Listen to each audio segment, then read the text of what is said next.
Amém? Glória a Deus. Eu quero te convidar a abrir a escritura no livro de Atos, capítulo de número 26. Atos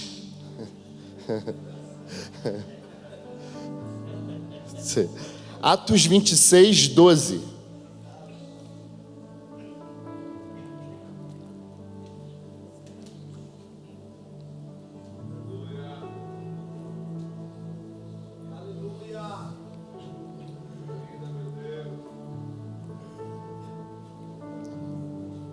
Então, se alguém te chamar de marginal, fica tranquilo, irmão. Porque você segue um Deus que foi chamado de marginal.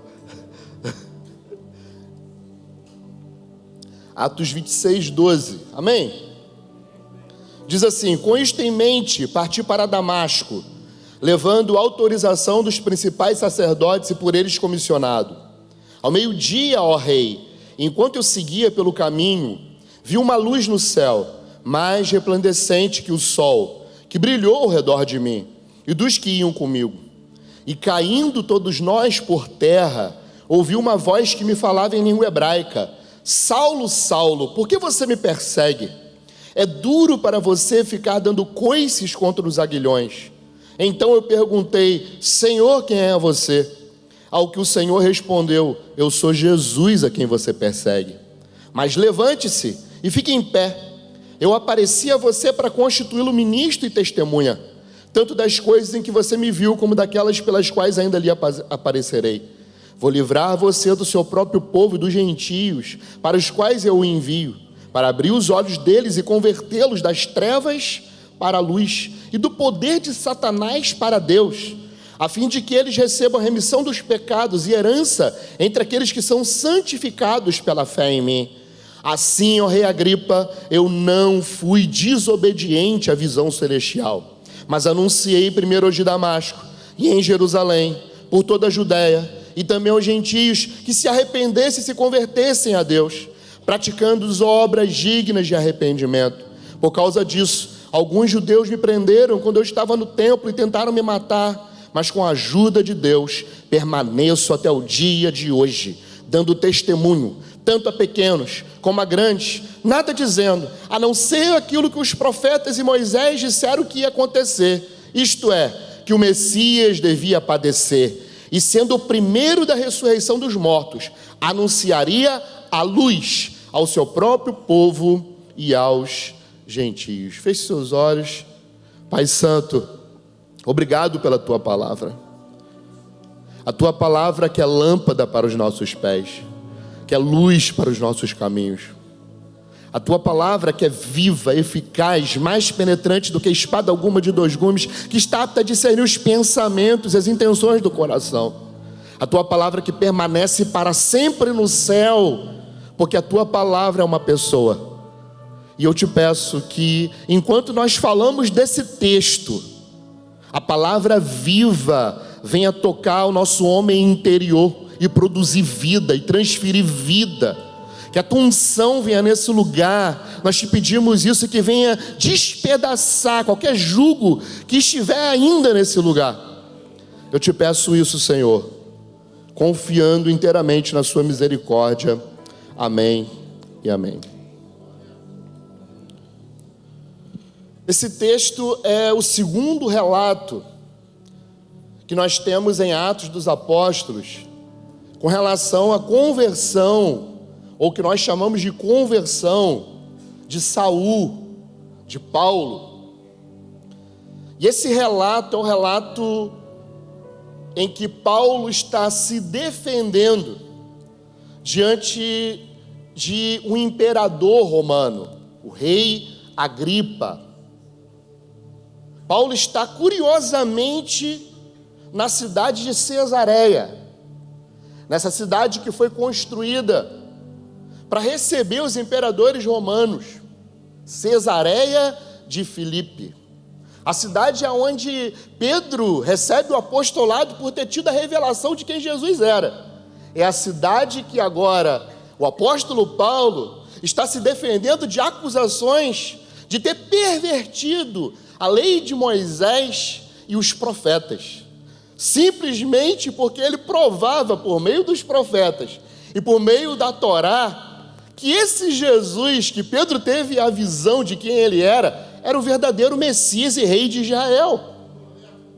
Ele está se defendendo dessas acusações terríveis que fizeram contra a sua pessoa.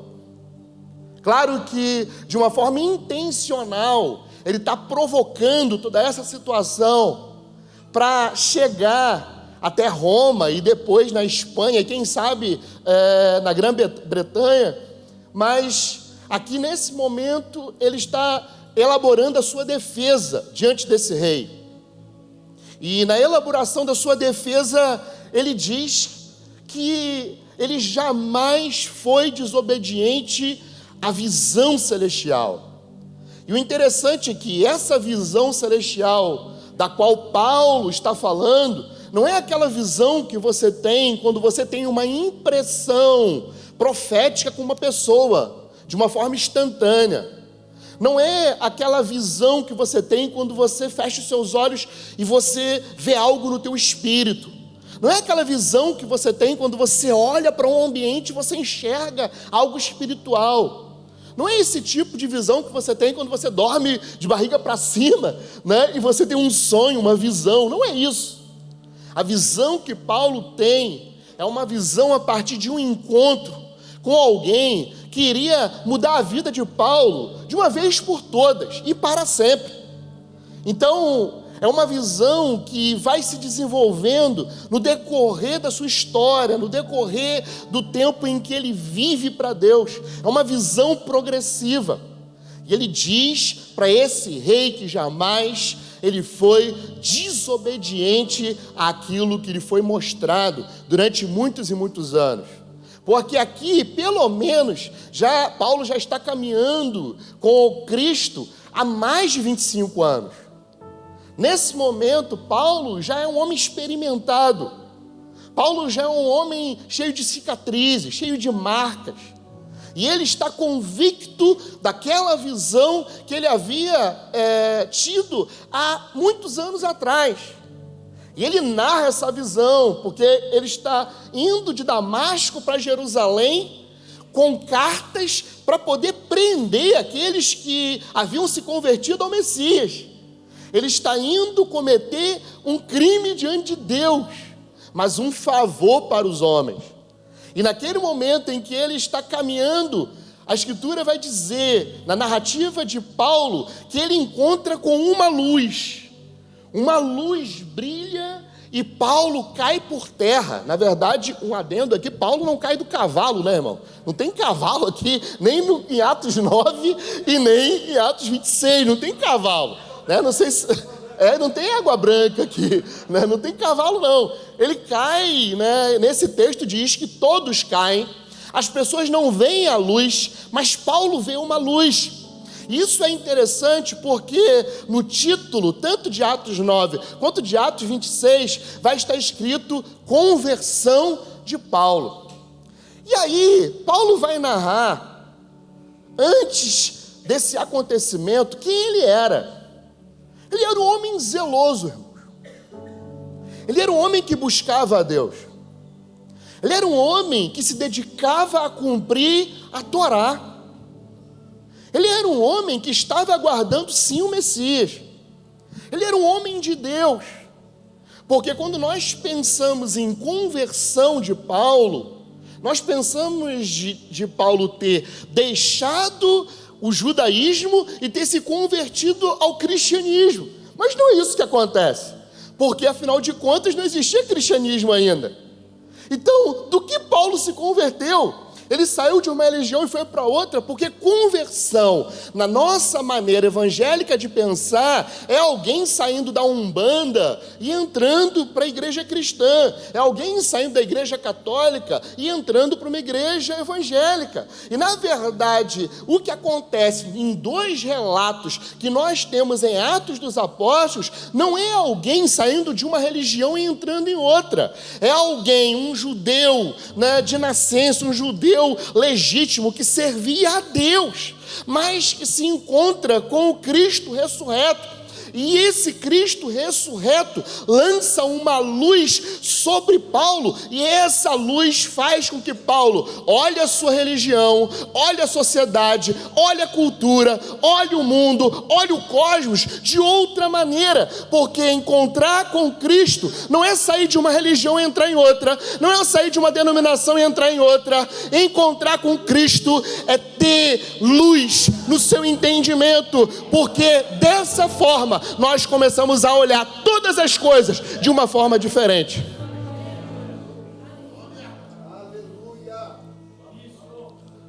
Paulo não sai de uma religião e entre outra ele continua sendo um judeu.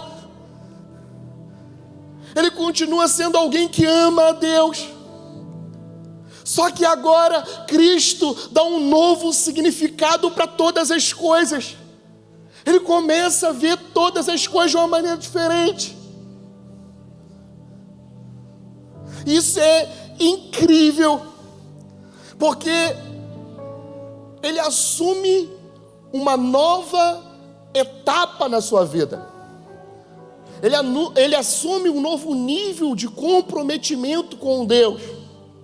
Porque o que acontece com Paulo não é ele entrar em apenas uma nova espiritualidade, mas é que Paulo troca de governo.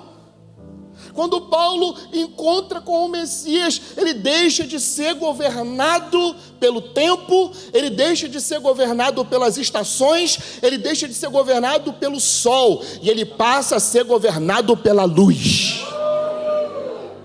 Ele passa a ser governado por aquele que existe antes da criação. Ele passa a ser governado por aquele que não conta de maneira nenhuma o tempo. Por quê? Porque ele é eterno. E tudo que ele faz a nosso respeito não consegue espaço na história, porque tudo que ele faz a nosso respeito é para permanecer por toda a eternidade.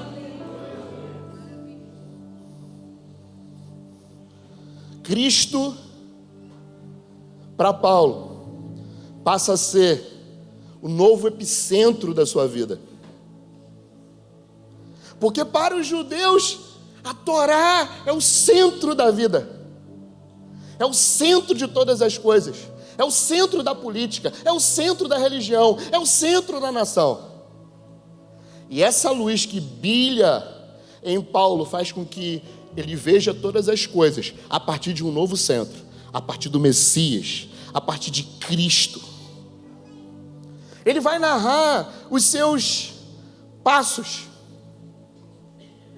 E o que Paulo mostra não é que o problema do mundo tinha a ver com as religiões, porque ele não sai pelo mundo tratando mal os religiosos.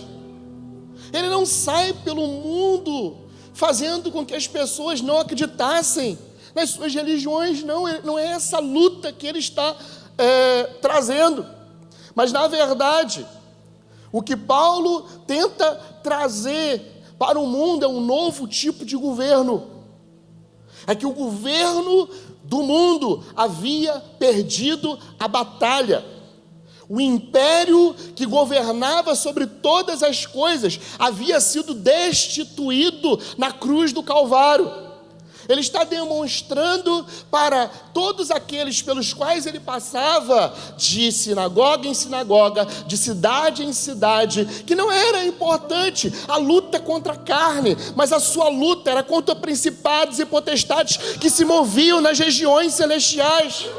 Ele começou a ensinar a gente: nós não podemos conhecer ninguém segundo a carne, porque a partir do momento que você começa a conhecer as pessoas somente segundo a carne, você vai começar a julgar as pessoas segundo aquilo que você está vendo. E a espiritualidade através da qual ele aprendeu com o Messias era uma espiritualidade que não se considerava mais nada segundo a carne. A etnia era importante, sim, as tribos eram importantes, sim, as nações eram importantes, importantes, sim, mas agora o que Paulo estava propondo não era mais isso, não era mais um tipo de tribo específica e espiritual que seria maior do que todas as tribos da terra, não. O que Paulo está querendo mostrar durante a sua trajetória e diante do rei Agripa é que agora o que importava era estar em Cristo.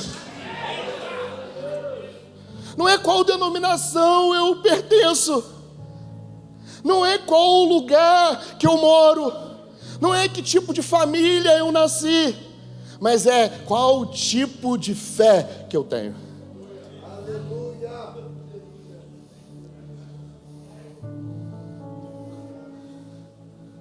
Mudanças éticas, morais, elas sempre fazem parte da nossa espiritualidade. Mas mais importante do que isso é termos um encontro com Cristo que renove a nossa forma de ver todas as coisas. Porque você pode ser moralmente ético, você pode construir, ser um bom pai, ser um bom marido, e você pode não ter luz, e o seu coração está cheio de trevas. Porque o que faz alguém estar no reino de Deus não é se ela tem um nível moral muito alto, porque na verdade os tempos de Jesus eram tempos em que as pessoas tinham moral elevada. Quando Jesus prega arrependimento e João Batista também, eles estão pregando arrependimento para uma geração que tinha moral elevada. Eram poucas as prostitutas, eram poucos os ladrões. Por quê? Porque o nível de condenação para os crimes era muito alto, eram muito altos. Se perdia a vida por ser criminoso. Logo, com uma lei severa, nós temos poucas pessoas que vão se dar ao crime. E aí, nós vamos ver uma sociedade que é religiosa, mas que é chamada ao arrependimento. Uma sociedade que é religiosa, que a maioria pertence aos grupos de judeus, tanto os fariseus, quanto os saduceus, quanto os essênios, todos são chamados ao arrependimento, mesmo crendo em Deus, mesmo indo sacrificar, mesmo jejuando, mesmo dando os seus dízimos, porque arrependimento não tem a ver necessariamente com você ter pecado, mas arrependimento tem a ver com o quanto as trevas estão reinando em você e você não tem a visão, e Deus e o Espírito não iluminou ainda os olhos do seu entendimento para você começar a enxergar o mundo não a partir do tempo, não a partir daquilo que é visível, mas a partir daquilo que é invisível, a partir daquilo que está estabelecido na eternidade. O que acontece com Paulo é que quando ele encontra a luz, os olhos dele se fecham.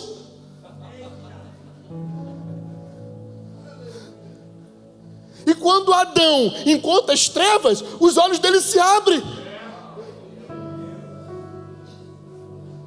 Adão encontra o mal, os olhos dele se abrem, porque ele começa a enxergar a realidade visível, mas aquilo que era invisível ele deixa de enxergar.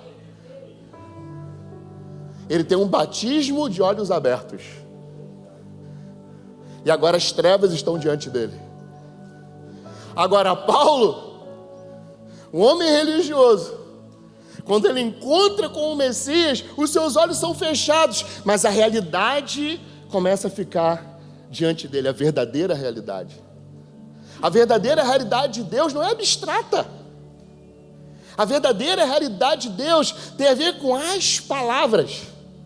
São as palavras que saem da boca de Deus que geram a realidade invisível, que essa realidade invisível é mais poderosa do que a realidade que você está vendo. Porque, meu irmão, sabe o que é fé? Fé não é você crer no abstrato. Eu tenho fé. Fé não é isso.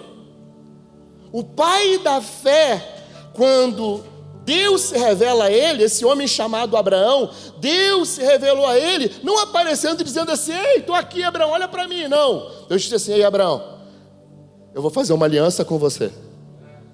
Deus se revela por meio de uma aliança. Deus se revela por meio de pactos. Eu vou fazer isso, isso e isso. eu vou te dar filhos, eu vou fazer de você uma descendência, você vai abençoar todas as nações. Quantas estrelas que tem no céu? Consegue não? Quanta areia do mar? Consegue não? Então é isso que eu vou fazer com você. E Abraão é pai da fé, por quê? Porque ele crê naquilo que Deus falou. O que é fé? Crer naquilo que Deus falou. O que é fé? Obedecer o que ele disse. O que é ser fiel? É andar confiando todos os dias que aquele que prometeu é fiel para cumprir toda a sua palavra. Isso é ter fé. Quando é que a sua fé aumenta? Quando você acredita mais na palavra. E como que a fé aumenta? A fé vem pelo e ouvir a palavra. Então não existe fé sem palavra. Porque se é a fé que gera a palavra, se é a palavra que gera a fé, como que eu vou ter fé se eu não sei o que Deus disse? Eu te pergunto, o que Deus tem dito para você?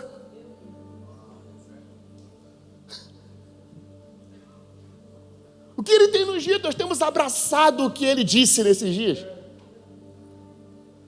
Nós estamos aqui há 3 dias, Deus tem falado. E qual é a fé que precisa ser gerada nesses dias? A fé naquilo que Ele disse. Quantos creem que Deus fala, amém? Quantos creem que Deus está falando aqui? Então, nós só podemos dizer que nós ouvimos o que Ele falou se nós obedecermos o que Ele falou. Porque essa é a dinâmica. Então, conversão não é o que acontece apenas no dia em que nós levantamos as nossas mãos e trocamos de religião. Conversão acontece todas as vezes que você se encontra com o Messias e que a luz dele brilha na sua compreensão e os olhos do seu entendimento são abertos. Porque você pode seguir uma religião, seguir uma igreja e você está com os olhos fechados. Porque é isso que acontece aqui. Você tem um judeu. Até então, não existia outra religião que tinha uma aliança com Deus. Deus, de alguma forma, aprovou o judaísmo.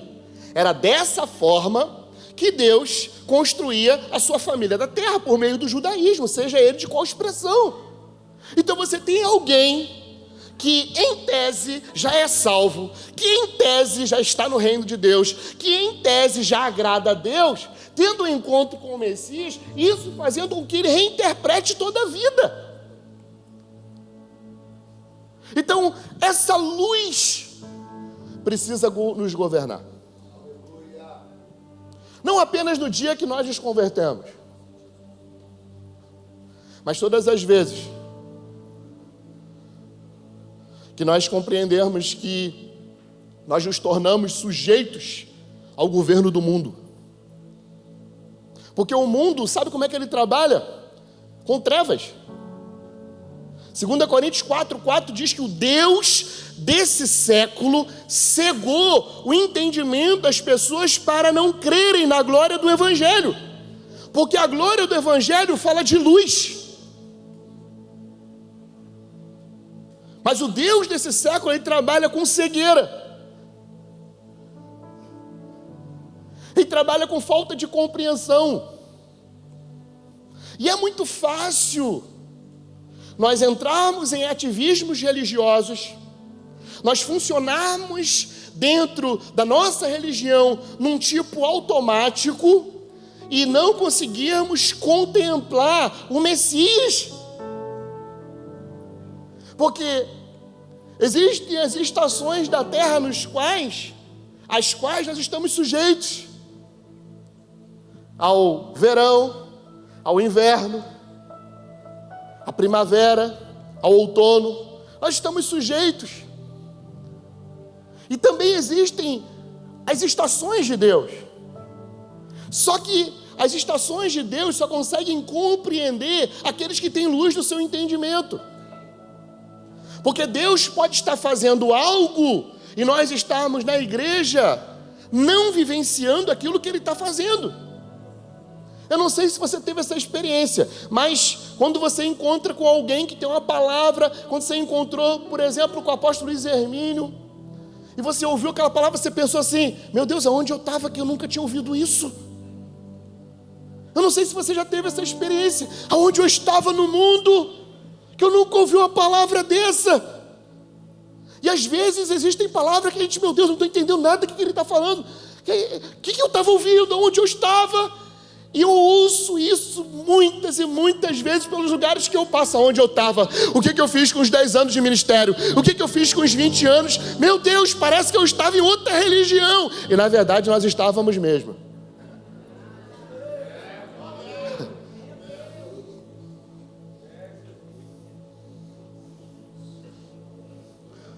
A desobediência, ela sempre vai produzir cegueira. Sempre. Porque o que nos faz ver é andar pela fé. Porque a fé, ela abre o nosso entendimento. Como diz Hebreus, capítulo número 11. Pela fé, nós entendemos que os universos foram criados por Deus. A fé, ela abre a nossa compreensão. Sem fé é impossível agradar a Deus. E esse encontro com Cristo, e esse encontro que Paulo tem, faz com que a sua fé seja remodelada. Porque ele está olhando para toda a Escritura e ele não está compreendendo que aquela Escritura falava do Messias. Aquela Escritura, aquela Torá se cumpria no Messias. Os profetas falavam sobre o Messias. Só que quando Cristo aproxima-se dele e ele tem aquele encontro, ele começa a olhar para a Escritura e dizer assim: estava aqui e eu não conseguia ver. Sabe quando o apóstolo diz assim, você vai receber uma unção que agora tu vai abrir a Bíblia e a palavra vai saltar nos seus olhos. Isso começa a acontecer quando nós encontramos com o Espírito, meu irmão, porque o Espírito começa a iluminar os olhos do seu entendimento, e aí a palavra, ela começa a brotar, a palavra começa a brotar, e aí acontece algo dentro de você, o seu interior começa a ferver, e aí você fica cada vez mais apaixonado por Ele, por esse Deus que não quer se esconder, por esse Deus que é misterioso. Ele é misterioso, mas o prazer dele não é se esconder, o prazer dele continua ser revelação, ser revelado. Esse é o prazer de Deus se revelar. Esse é o prazer de Deus.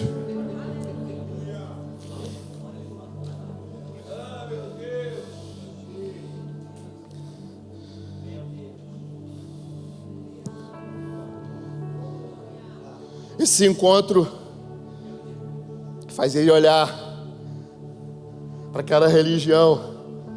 Ele não sai daquela religião. Isso é algo que nós inventamos. E que infelizmente isso causou a morte de milhares de judeus, irmãos. Porque quando a gente olha para a Bíblia, a gente pensa que tem uma guerra de cristãos contra judeus. Jesus, ele continua sendo judeu. Deixa eu te falar, nos céus, sentado no trono, tem um judeu governando. O seu Deus, ele é um judeu.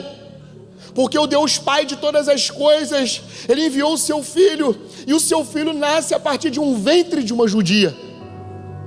E ele se misturou com o homem. Só que quando Cristo ressuscitou e ascendeu aos céus e se assentou no seu trono, ele não deixou de ser homem, ele continua sendo homem. Para quê? Para nos conduzir como homens à vida no Espírito, para nos conduzir como homens a lugares espirituais.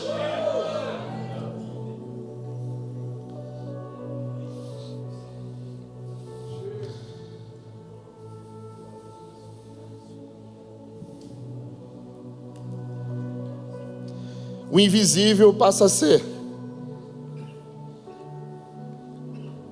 a forma de Paulo se mover na terra.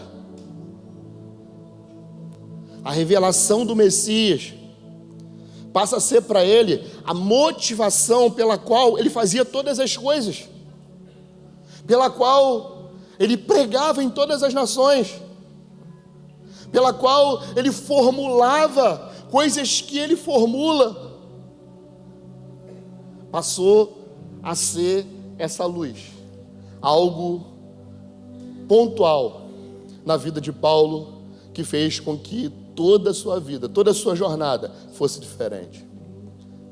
E essa visão, ela é progressiva, e nós vamos ver que isso vai ampliando na vida dele, isso vai ampliando na sua jornada, na sua trajetória, porque a vida espiritual, ela é uma vida de progressão, de processo.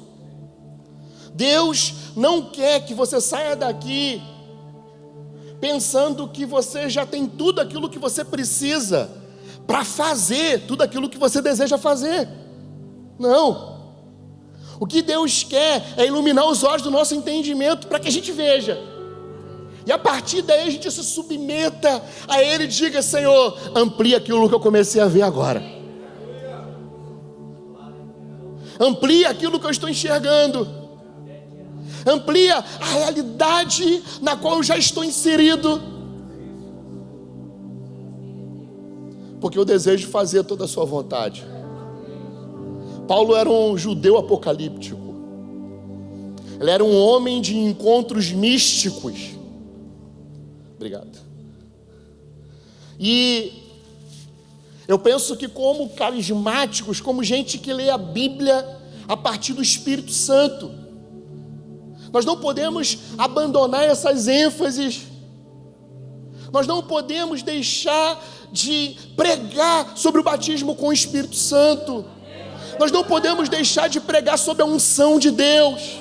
Nós não podemos deixar, meu irmão, de pregar sobre os encontros que a Bíblia diz que esses homens tiveram e que esses encontros ainda estão acessíveis hoje, sim.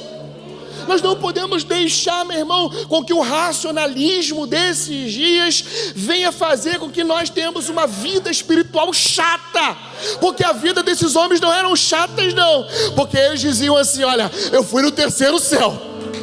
O que eu vi lá, meu irmão, são coisas inefáveis, são coisas que não têm linguagens humanas, mas eu estou certo de que porque tudo isso que eu vi é verdade, eu vou perseverar e fazer tudo aquilo que eu entendo que precisa ser feito.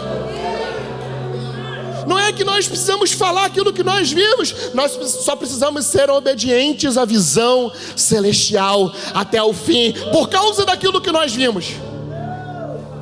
O que se requer? 1 Coríntios 4, o que se requer daqueles que foram encarregados dos mistérios de Deus? Que eles sejam encontrados fiéis. 1 Coríntios 4, uma instrução apostólica de Paulo. Ele está dizendo o que se requer de gente que compreendeu o mundo do Espírito, de pessoas que compreenderam aquilo que Deus está fazendo numa geração, que eles sejam achados em fidelidade ao que foi dito. Essa é a parte conflitante, porque dificilmente nós conseguimos ser fiéis ao que foi dito, porque nós queremos uma palavra antes que aquela primeira se cumpra, porque nós não suportamos o processo, nós queremos sair dele, e geralmente achamos que uma nova palavra vai nos fazer tirar do processo, vai nos fazer sair do processo. Esse é o problema, porque às vezes nós temos uma outra palavra antes de passar e de cumprir a palavra que foi dita anteriormente. Por isso eu penso que nós não precisamos de uma nova palavra, mas precisamos voltar ao que foi dito, porque nós já estamos dentro do cumprimento daquilo que ele disse. Então precisamos vasculhar, fazer uma radiografia daquilo que ele disse e dizer: isso aqui eu preciso cumprir. Porque é isso que acontece. Ele vai dizer, Paulo vai dizer isso: olha, o que eu estou fazendo? Eu só estou falando aquilo que foi cumprido na Torá e nos profetas. É isso que eu estou anunciando. Eu não estou pervertendo a palavra, eu não estou pervertendo os profetas, eu só estou dizendo que isso está cumprido. E aí houve perseguição. A perseguição aconteceu porque alguém estava dizendo, sabe o que, gente? Essa palavra está se cumprindo hoje. A perseguição veio porque ele disse, ei gente, nós precisamos olhar para aquilo que foi dito, está se cumprindo hoje, então confiem, abracem, porque é o dia de cumprimento. Porque isso é ter fé é você abraçar aquilo que foi dito, sabendo que ele é fiel. A palavra fé também nós podemos traduzir por exatidão. Por isso que fé não é algo abstrato, fé é algo exato. Por que Noé teve fé em Deus? Porque ele construiu com exatidão aquilo que Deus havia pedido para ele construir. Ele não passou para outra etapa. Porque imagina se Noé passa para outra etapa sem ter construído aquilo que Deus havia pedido para ele construir. Porque na verdade o plano de Deus com Noé não era a construção da arca, mas a construção da arca era o processo. Porque na verdade o plano de Deus com Noé era gerar um novo tipo de gente na terra, gente justa. Quando Deus mostra para Moisés o tabernáculo, Hebreus 8 vai dizer que Moisés, ele construiu exatamente aquilo que ele viu no céu. Ou seja, ele foi fiel.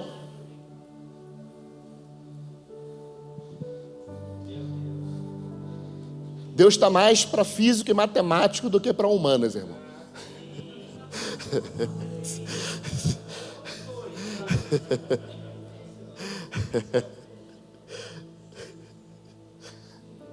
Os dois, né? Os dois.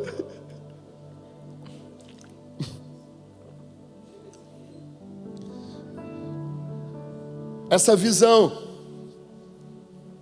faz com que ele queira retornar para Jerusalém. Ele tem um encontro em Damasco porque ele está indo atrás daqueles que ele considerava ser os hereges. E aí quando ele encontra com Jesus, ele vê que o herege era ele. Entende? Às vezes nós podemos perseguir aquilo que Deus está fazendo e na verdade quem deveria ser perseguido éramos nós. Por que isso acontece com Paulo? Ele está indo perseguir aquilo que Deus estava fazendo, mas quando ele encontra com aquilo que Deus estava fazendo, ele olha para ele, e aí ele vai para Jerusalém, e quem começa a ser perseguido é ele. O pessoal de Jerusalém não confiava que ele tinha sido convertido, e ele começa a ser perseguido. Então nós precisamos tomar cuidado com aquilo que nós falamos, temos que tomar cuidado com as opiniões que são geradas pelos nossos lábios. Como eu disse, Paulo ensina algo, se vocês conheceram Cristo segundo a carne, agora nós não podemos conhecer Ele mais segundo a carne, mas segundo o Espírito. Porque quando você conhece alguém apenas pela carne, a sua tendência é se comparar, é competir com aquela pessoa, é julgar aquela pessoa segundo a aparência. Mas Deus nos deu a luz, não para que nós não julgássemos todas as coisas, mas para que nós julgássemos todas as coisas a partir da perspectiva de Deus e não dos nossos olhos. Não que você não possa julgar, mas segundo a perspectiva de Deus. E segundo a perspectiva de Deus, Deus ele é amor, ele não tem amor, ele é amor. O juízo é um atributo de Deus. O amor não é atributo, amor é essência. Então o juízo vai passar, a justiça vai passar, mas o amor permanece para sempre. Sabe uma coisa que é escandalosa para a gente? Que Deus pode perdoar sem punir.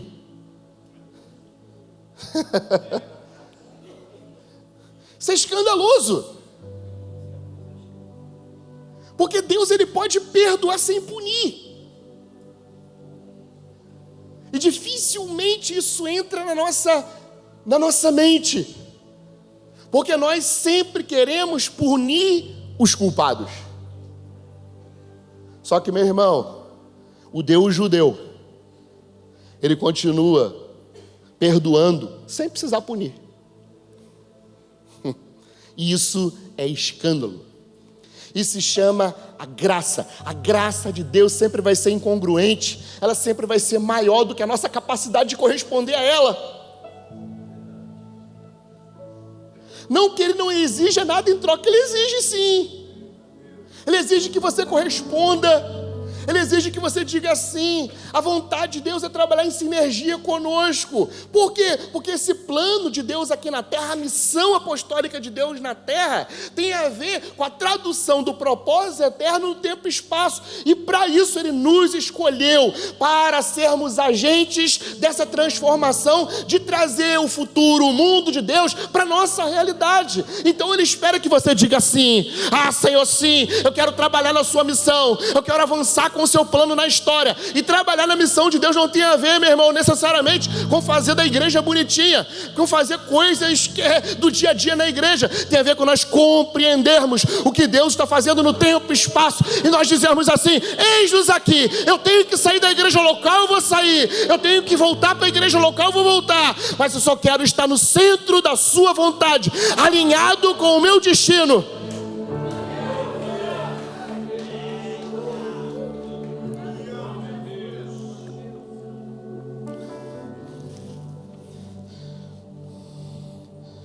Paulo, quando ele tem esse encontro, ele volta. A primeira coisa que acontece com ele é que ele decide voltar para o lugar de sua origem, Jerusalém, que mata os seus profetas, mas que recebeu aquele que criou todas as coisas e que morreu pelos profetas. Não tem como receber ou ter um encontro com o Messias e querer viver isolado da comunidade. Porque quando Cristo aparece a ele, o propósito dele está em voltar e anunciar para os apóstolos que ele tem esse encontro. Então ele vai para a comunidade, porque ele quer se relacionar com aqueles que tinham visto o que ele estava vendo agora. Meu irmão, tem gente que viu aquilo que você está vendo agora. E quando a luz, ela brilha no nosso entendimento, o sentimento que deve ser gerado dentro de nós é querer estar perto daqueles que estão vendo a mesma coisa. Claro que cada um vai olhar de uma ótica diferente. Tem pessoas que vão olhar desse ângulo. Por exemplo, eu olho as questões proféticas da Bíblia de uma forma apostólica. Meu amigo Fábio, meu amigo Nilson, olham as questões apostólicas da Bíblia de uma forma profética. Então nós estamos olhando para a mesma coisa de lugares diferentes. E quando nós conseguimos trabalhar juntos, olhando para a mesma coisa e respeitando as nossas diferenças, aí acontece o que o Paulo disse: a justa operação de cada parte promove o crescimento do próprio corpo.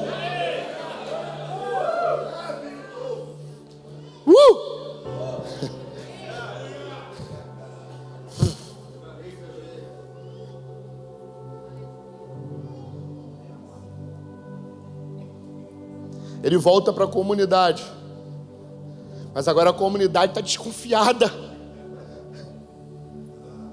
porque é assim, infelizmente é assim. Por muitas vezes a comunidade desconfia, porque a comunidade não acredita na recuperação de alguém que teve um encontro, e cara, eu tive um encontro agora, minha vida foi totalmente mudada. Ah, vamos esperar um tempo para ver se você mudou mesmo. Sabe o que a gente está dizendo com isso? A gente não acredita que Deus é poderoso para transformar uma vida num dia só.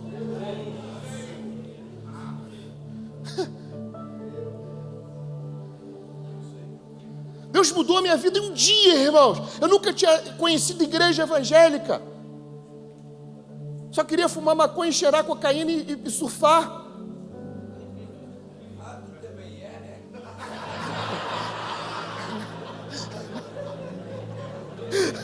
Também era. Não, ex-coroinha não. Até tentei, mas fui expulso porque eu fazia muita bagunça. Ninguém tirou esse lugar ainda dele. E aí quando eu entrei na igreja evangélica pelo primeiro dia, a luz de Cristo brilhou na minha vida e nunca mais, meu irmão, eu fui o mesmo.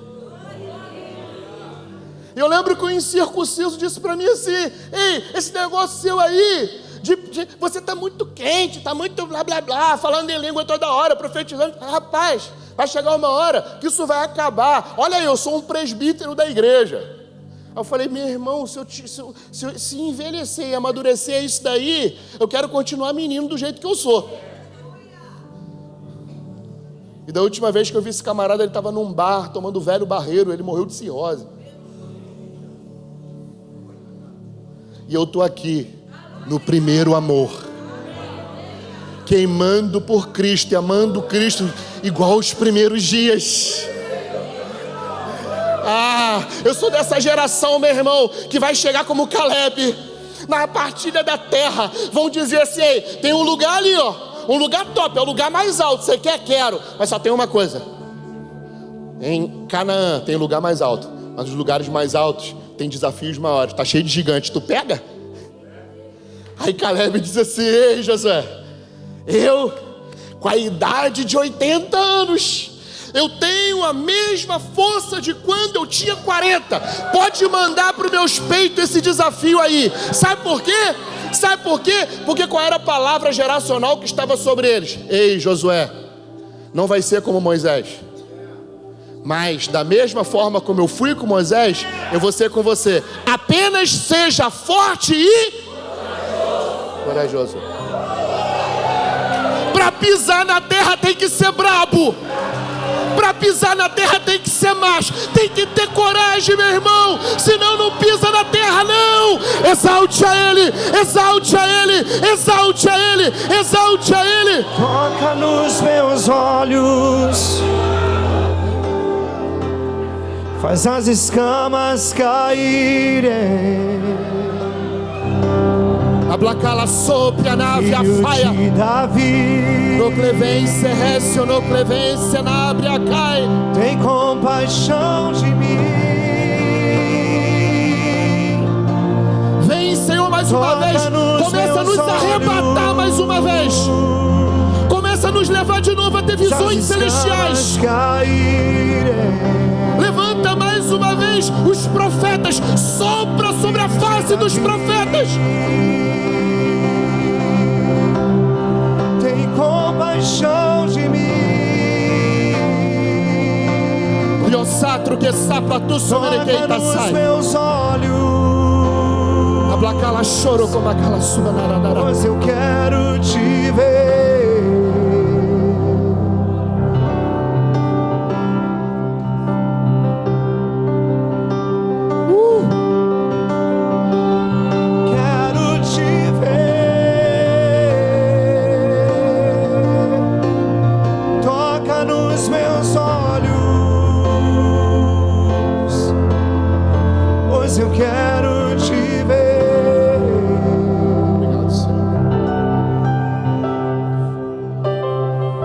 Volta para Jerusalém. Aí sabe o que acontece? Ele é perseguido, ele prova daquilo que ele mesmo fez com os seus irmãos. E aí acontece uma dispersão na vida de Paulo. E sabe o que ele faz? Ele decide ficar 3 anos na Arábia, no deserto. Porque essa primeira experiência de Paulo está muito dentro daquilo que nós vemos em Ezequiel. É uma experiência profética, apocalíptica. Ele tem um encontro sobrenatural, irmãos. E deixa eu te falar, quando é que a nossa espiritualidade judaico-cristã deixou de ser sobrenatural? Quando é? Ou nós lemos de novo as Escrituras e nos apropriamos daquilo que está escrito e dizemos assim: nós temos fé, ou nós vamos viver uma espiritualidade sem poder nenhum nessa terra, sem nenhum tipo de influência. Porque a motivação para Paulo estava naquilo que ele viu. Uma visão que foi desenvolvida. Ele vai para a Arábia. Porque a primeira experiência é como a experiência de Ezequiel, do profeta. Mas ele decide fazer como Moisés. Ele vai para o Monte Sinai. Porque ele quer se aprofundar em Deus. Porque é impossível alguém que tenha ouvido algo de Deus, é impossível alguém que tenha tido um encontro com Deus e não queira mais, e que se sinta saciado. Não tem como. Todas as vezes que nós nos encontramos com o Messias, parece que fica um buraco vazio dentro da gente, que a gente quer mais. A gente se sente insatisfeito. Então nós pensamos assim: eu preciso buscar mais, tem que ter mais uma palavra, tem que ter algo mais profundo, tem que ter algo que vá além disso. Ele vai para a Arábia, meu irmão. Fica 3 anos na Arábia. Passam-se 13 anos. Aí Gálatas 1 é interessante porque vai narrar o retorno de Paulo agora a Jerusalém. Depois de 13 anos banido. Depois de 13 anos após aquela perseguição, onde as pessoas estavam desconfiando do seu encontro apocalíptico. Agora ele volta. E olha o que ele diz. Gálatas 1.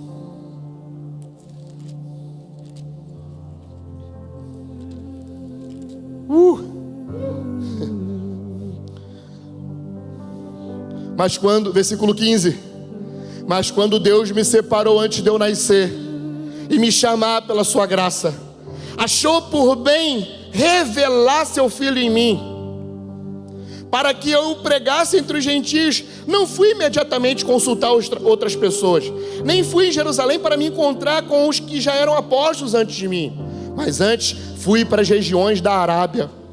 E voltei outra vez para Damasco. Passado 3 anos, fui a Jerusalém para me encontrar com Cefas. Fiquei 15 dias com ele. Não vi outro dos apóstolos, a não ser Tiago, irmão do Senhor.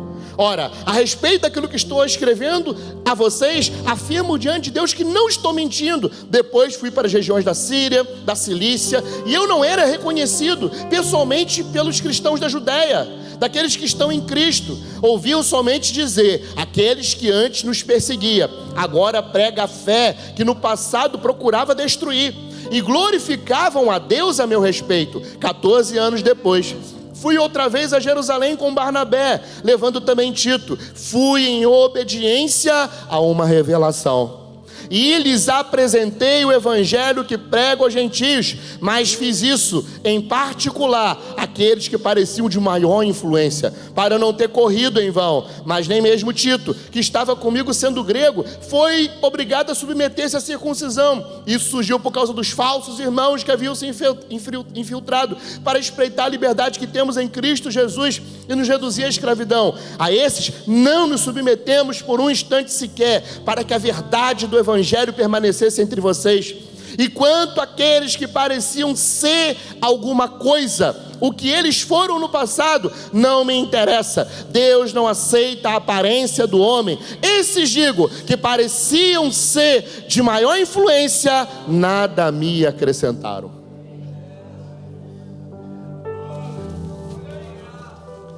Paulo, ele tem uma revelação.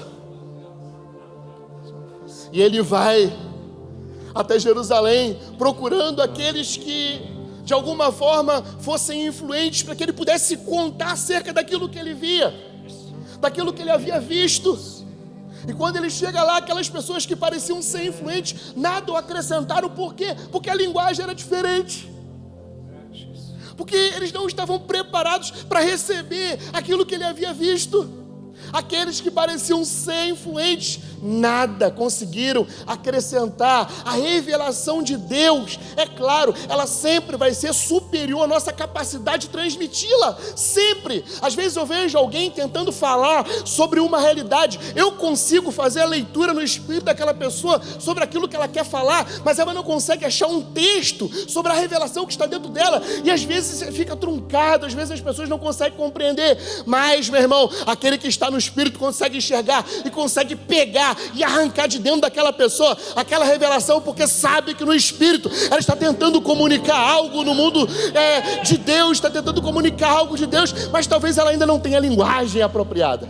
Não que aquelas pessoas que estavam em Jerusalém não podiam compreender, não podiam receber aquela revelação, não é isso, mas é que naquele momento o que Paulo tinha era incompreensível na mente, e eles ainda não conseguiam olhar para aquele homem e conseguir respeitar aquilo que ele tinha, porque ainda que eles não compreendessem com a mente intelectual, eles poderiam compreender pelo Espírito, porque Paulo sempre ensinou: a ninguém conheçais segundo a carne. Eles deveriam abraçar, mesmo sem entender, porque às vezes a gente acha o seguinte: fé é entender para crer. Fé não é entender para crer. Fé não tem que fazer sentido. Fé é eu abraço aquilo que foi dito e depois eu entendo, porque sempre vai ser processual. Mas às vezes as resistências que nós temos com relação, às vezes, pessoas que estão falando, elas acabam nos privando de receber a revelação que está sobre essas pessoas. Então nós criamos resistência. E por quê? Porque nós queremos compreender. E quando nós não compreendemos, nós resistimos. Quando nós não compreendemos, nós não estamos tendo fé. Porque fé não é compreender para crer. É eu creio no que foi dito, ainda que eu não esteja entendendo. Mas eu vou confiar. Eu vou confiar naquilo que está sendo dito. Eu vou confiar naquilo que foi liberado, ainda que eu não esteja entendendo. Porque imagina quantas vezes você viu Deus aparecendo a alguém dizendo assim: eu vou te dar um filho. Peraí, mas eu sou já avançado em idade, minha esposa é estéril, você está falando que vai me dar um filho? Vou. Tá bom então se você falou, eu creio naquilo que você disse. Pronto, fé é isso. Fé é isso. Você não precisa entender, você precisa abraçar aquilo que Deus disse. Porque vai chegar um tempo que aquilo que é espiritual, que é a revelação, ela vai se acomodar na sua forma de compreender. E aí você vai criar uma linguagem de Deus para falar, uma linguagem pessoal para você falar aquilo que é de Deus. Por exemplo, nós falamos coisas aqui, falamos sobre a revelação de Deus, mas existe a personalidade do Luciano, existe a personalidade do apóstolo Luiz, existe a personalidade de Juscelio, temos uma personalidade. Então nós falamos da revelação, mas essa revelação passa por nossa personalidade. E aí, você está ouvindo aquilo que é de Deus, mas traduzido, decodificado pela minha personalidade. Porém, muitas vezes você não consegue entender tudo que foi falado, não consegue processar. Quando eu vejo o pastor Juscelio pregando, meu irmão, toda hora é como uma metralhadora. Aí tu fica, não dá nem tempo. Você está pegando a primeira, já veio 10, aí tu fica assim. Só que você ouve o pastor Juscelio, alguém te pergunta: o que o pastor Juscelio pregou? Você, meu irmão, unção. Foi poderoso. Foi forte, varão. Aí, mas e aí? Não, aí você, já aconteceu isso com você? Você tranca, não é assim? Mas aí, se passar 2 dias, aquilo parece que vai se acomodando, a revelação vai se acomodando no seu espírito. Porque ela vai tentando encontrar a maneira do Luciano entender no espírito o que Juscelio falou da revelação. E aí passa 2 dias, você, eu sei o que ele falou. Ele falou sobre o vinho novo. Ele falou que precisa ter assim, assim, assim, que o vinho está jorrando, que a gente precisa beber. Não foi isso que ele disse não, né? Ainda não passou 2 dias, né?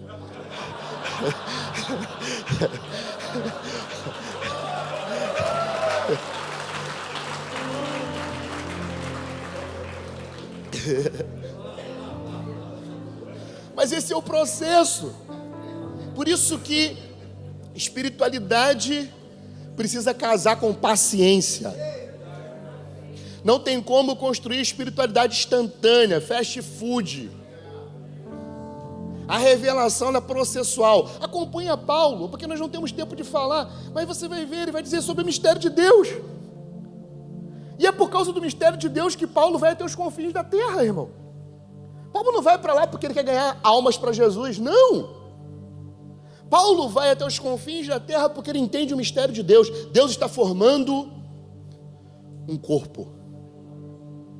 Só que, para esse corpo se tornar pleno, os judeus estão endurecidos.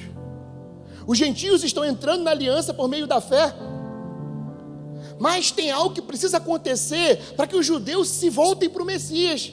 O quê? Que esse evangelho do reino seja pregado até os confins da terra. Então, enquanto Paulo está indo, ele não está indo para ganhar um monte de alma para Jesus, ele está indo por causa dos seus irmãos. Ele está indo porque ele acredita que o fim dos tempos vai chegar, quando os seus irmãos disserem assim: ei, agora nós estamos vendo, agora nós entendemos o que a Torá quer dizer, agora nós estamos entendendo o que os profetas querem dizer, porque a Torá, os profetas querem falar dele, o Messias de Israel, esse filho do homem que Daniel viu, é Jesus o Nazareno. E quando isso acontecer, meu irmão,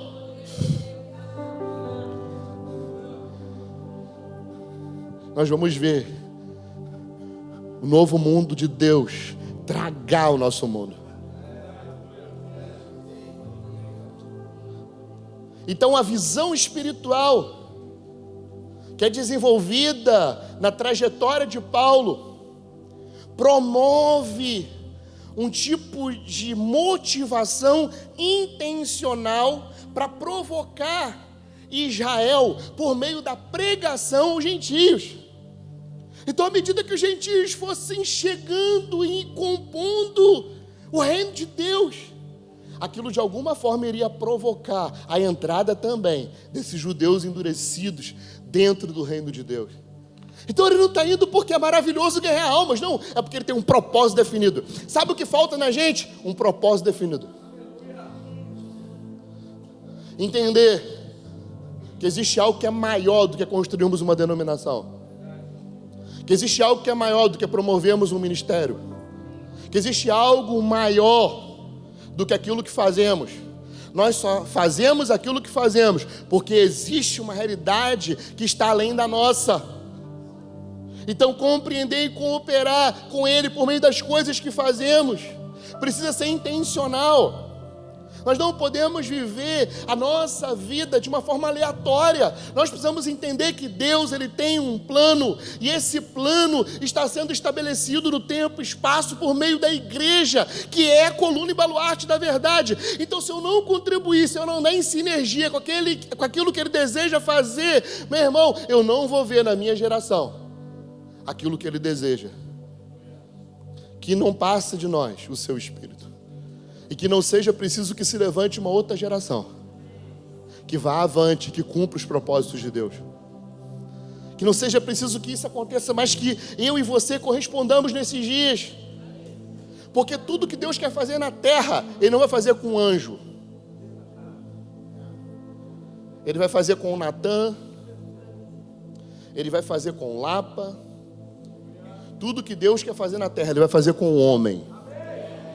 Com homens que estão dizendo sim, porque entenderam que existe um propósito que é maior do que as suas vidas, e que no final eles vão poder dizer diante dos reinos: eu nunca fui desobediente à visão celestial, porque a luz do Messias brilhou no meu entendimento, e agora eu entendi. Não tem nada a ver com religião, não tem nada a ver com uma nova denominação, não tem nada a ver se a parede é preta, se a parede é branca, se tem LED, se não tem LED, se a música é assim, se é de teclado, se é de sanfona, meu irmão. Não tem a ver com isso. Tem a ver com aquilo que eu entendi do plano. Tem a ver com aquilo que eu entendi a partir do momento que eu estou com Ele, que eu o vi, a partir da luz que está brilhando na minha vida, porque eu não estou sendo mais governado pelos tempos e as estações que foram colocadas aqui nessa terra, mas eu estou sendo governado pela luz. E quem está sendo governado pela luz tem a vida eterna. Vamos ficar de pé em nome de Jesus.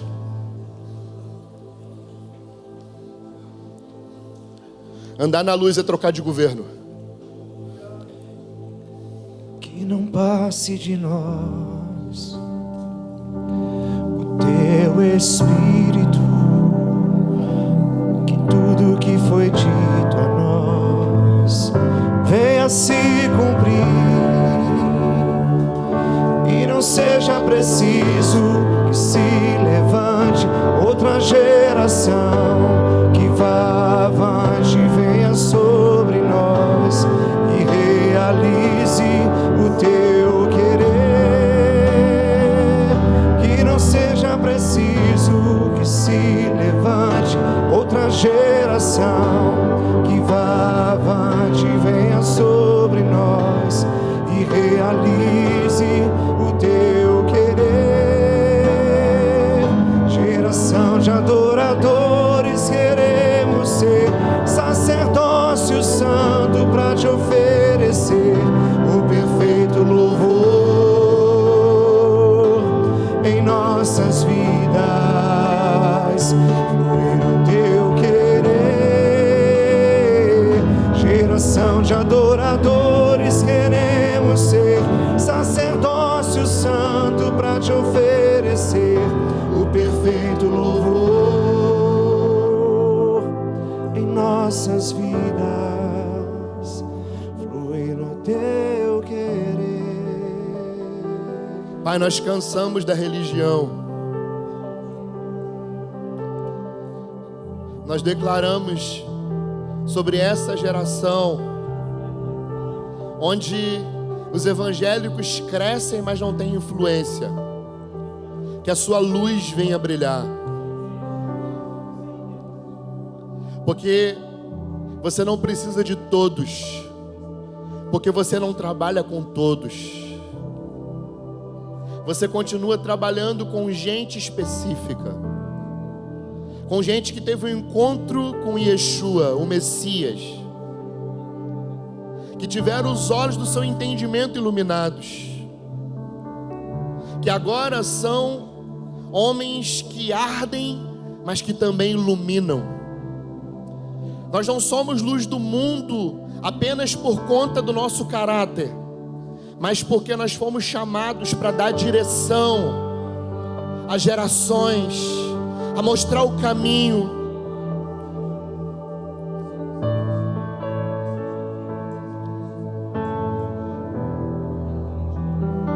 Eu te peço, Senhor, que o Senhor levante no nosso meio apóstolos e profetas, evangelistas, pastores, mestres, homens que são homens específicos, porque somente gente específica é capaz de tocar todo tipo de gente. Por isso você escolheu um judeu que foi capaz de tocar nós, os gentios, porque você não trabalha com todo mundo e você continua não trabalhando com todo mundo. Apesar de todos poderem provar da realidade do reino de Deus e os seus benefícios, os benefícios da cruz, muitos podem provar das promessas de Deus, mas poucos são aqueles que têm os seus olhos iluminados. Mas te agradecemos porque se estamos aqui é porque o Senhor decidiu brilhar a sua luz. Vem brilhar a sua luz sobre nós. Faz-nos arder, faz-nos iluminar mais uma vez. Uma geração de João, o Batista, aqueles que todos queriam estar perto por conta da sua luz, porque ele era lâmpada. Ele era lâmpada que ardia e que iluminava. Vem mais uma vez, abre os nossos olhos mais uma vez, arranca as vendas, faz mais uma vez, impulsiona Ensina-nos mais uma vez, porque queremos cumprir aquilo que você disse há 10 anos atrás. Queremos cumprir aquilo que você disse no passado, porque o teu Espírito já está sobre nós. Você já está nos empurrando, você já está liberando misericórdia, a sua graça já está aqui, você já está nos favorecendo. Eu quero te ver. Então não queremos avançar sem antes retroceder, sem antes voltar pelo caminho aonde deixamos o ferro do machado cair. Foi assim que Eliseu fez. Volte pelo caminho aonde você deixou o machado cair. Vamos voltar como geração que ouviu palavras que ainda não se cumpriram, mas que estão dentro daquilo que Deus está fazendo. Cumpra em nós, Senhor. Queremos dizer sim, queremos dizer sim, queremos dizer sim. Então vem mais uma vez com uma porção do teu Espírito para isso. Assim como Jesus disse, hoje se cumpriu o que foi dito pelo profeta Isaías. Ele me ungiu com o seu Espírito.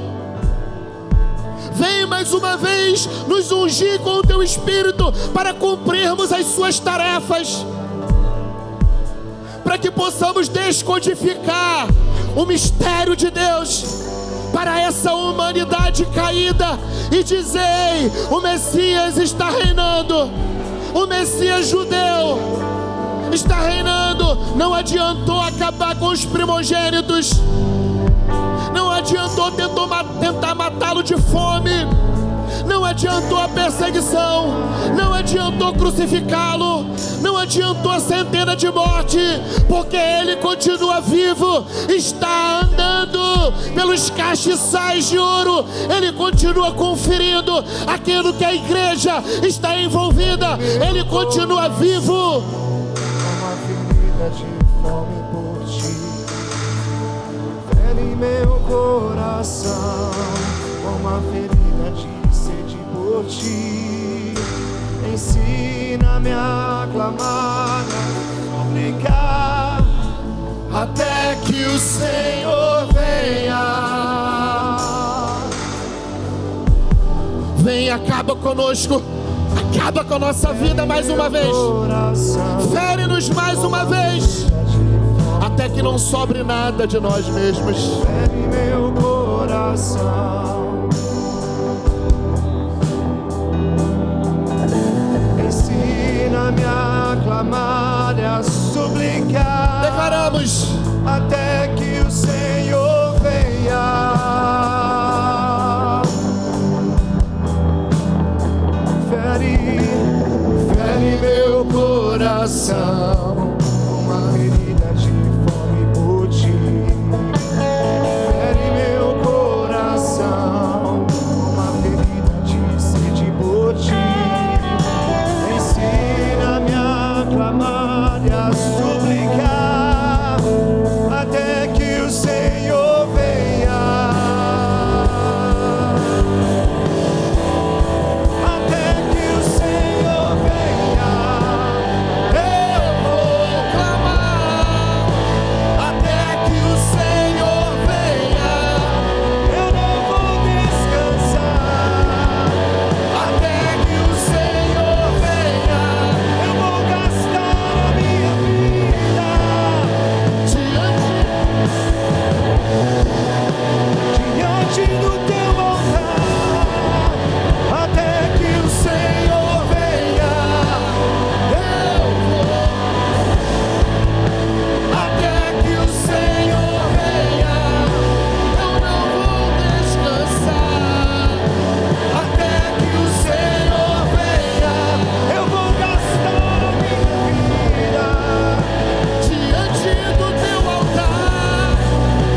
intencionalmente fazer com que o plano de Deus seja concluído.